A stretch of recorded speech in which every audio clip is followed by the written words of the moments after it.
Halo semuanya, salam sehat untuk kita semua. Senang sekali kita dapat berjumpa pada mata kuliah Asuhan Kebidanan, Kegawat Daruratan Maternal dan Neonatal. Kali ini bersama saya, Nimade Dwi Mahayati. Topik kita hari ini adalah kegawat daruratan pada kala 3 persalinan, yaitu tentang retensio plasenta.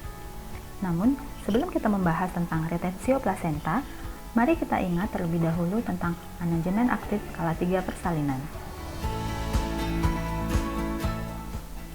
Menurut buku Asuhan Persalinan Normal, manajemen aktif kala 3 terdiri atas 1. Pemberian oksitosin 10 internasional unit secara IM, 2. Penegangan tali pusat terkendali, dan massage fundus uteri segera setelah plasenta lahir. Langkah manajemen aktif kala 3 persalinan perlu diingat agar kita mampu mengenali keadaan patologis yang mungkin terjadi pada kala 3 persalinan. Salah satunya adalah retensio plasenta. Berdasarkan langkah manajemen aktif kala 3, pemberian oksitosin dosis pertama dilakukan setelah bayi lahir. Namun, bagaimana jika setelah 15 menit dari kelahiran bayi, plasenta belum lahir secara spontan? Jawabannya adalah kita lakukan pemberian oksitosin 10 internasional unit secara IM sebagai dosis kedua. Kemudian, kita lanjutkan kembali penegangan tali pusat terkendali. Jangan sampai lupa untuk memberikan dosis kedua oksitosin setelah 15 menit kelahiran bayi untuk membantu kontraksi dan pelepasan plasenta secara spontan. Karena pentingnya mengetahui waktu pemberian oksitosin, maka jangan sampai lupa untuk mencatat waktu kelahiran bayi maupun pemberian oksitosin baik dosis pertama maupun kedua.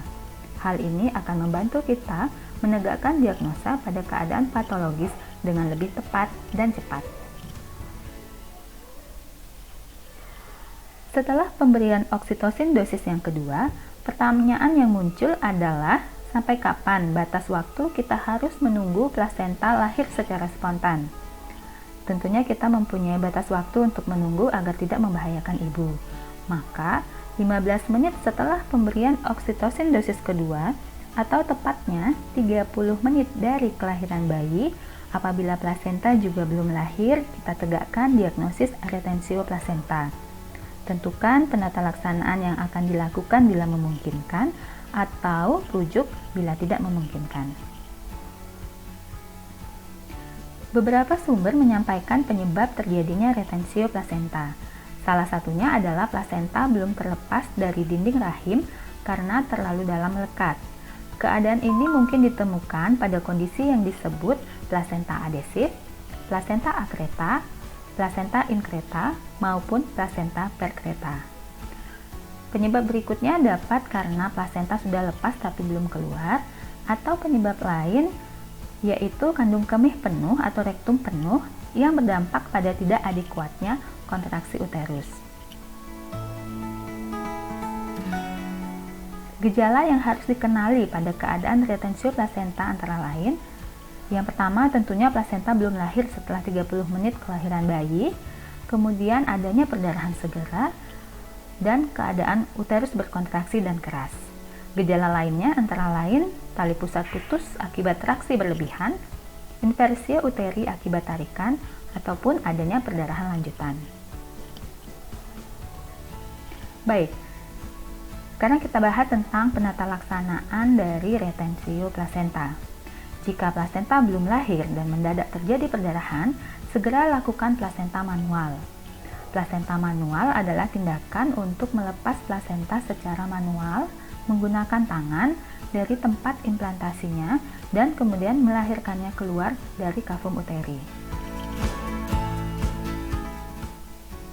Adapun prosedur dari penata laksanaan tersebut kita awali dengan langkah persiapan, yaitu dengan memasang infus, kemudian jelaskan pada ibu prosedur dan tujuan plasenta manual, kemudian jangan lupa untuk melakukan anestesi verbal dan menyiapkan dan jalankan prosedur pencegahan infeksi.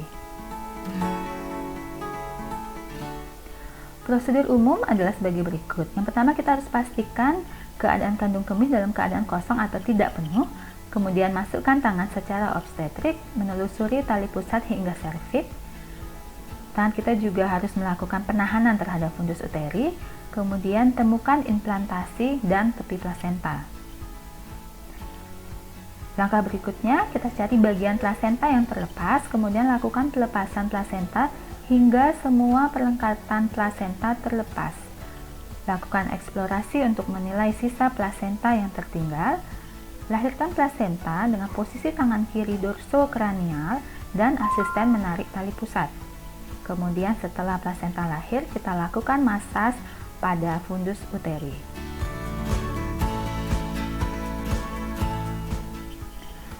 Hal lain yang juga perhatikan dalam melakukan tindakan ini, kita harus menghentikan tindakan plasenta manual bila tepi plasenta tidak teraba atau plasenta berada pada dataran yang sama tinggi dengan dinding uterus. Karena hal ini atau keadaan ini menandakan tanda dari plasenta increta. Selain itu juga, tindakan untuk plasenta manual harus dihentikan apabila pada keadaan bila hanya sebagian dari implantasi plasenta dapat dilepaskan dan bagian lainnya merekat erat, karena hal ini menandakan tanda dari plasenta akreta.